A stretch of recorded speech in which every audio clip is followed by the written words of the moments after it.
your side. The disaster at Piney Point is headed to court.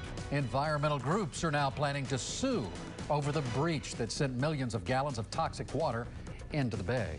Good evening, I'm Keith Cate. And I'm Stacy Scheibel. Thank you for joining us. Could the state of Florida have done more to stop that environmental crisis at Piney Point? Environmentalists claim state regulators were asleep at the wheel for years before the Piney Point breach. Ed on your side, senior investigator Walt Buteau broke this story, joining us now with the new details. And the state continues to blame the bankrupt owner, but environmentalists say regulators ignored warnings about Piney Point and failed to act in what they insist was avoidable. 5 conservation groups cited a decade of bad decisions about Piney Point in their notice to sue the Department of Environmental Protection, the Manatee County Port Authority, and Piney Point owner HRK Holding. Jacqueline Lopez is the state director for one complainant. It's all the communities of Florida that are speaking up and saying, we've had enough of this. We don't want any more of it. And it's time that the regulators in the industry respect that. Lopez is pushing for changes in the entire fertilizer industry, saying Piney Point is only the latest example of what can go wrong.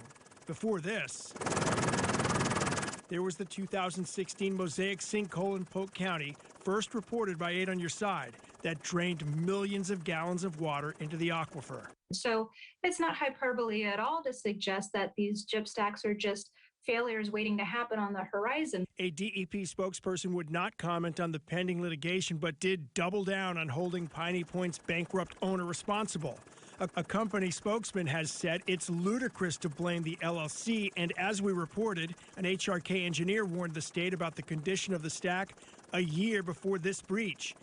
And a decade ago, the Army Corps of Engineers insisted the stack was not engineered to accept dredging material. The Port Authority and DEP allowed it anyway.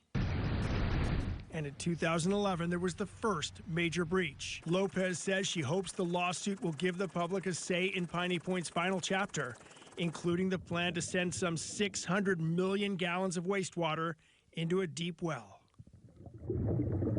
And we weren't part of the problem, but we'd like to be part of the solution.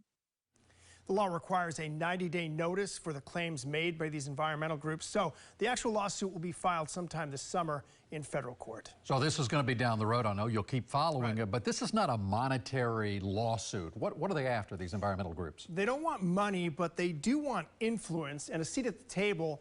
They want awareness about not only what they say was not done at Piney Point, but also for what could happen at the 24 other stacks in the state. It's about the future. Absolutely. Really. All right, thank you, Walt. Okay. And we want to let you know we're going to continue to keep up with all of this for you. With any new developments with Piney Point, we're posting all of these breaking details on our WFLA app.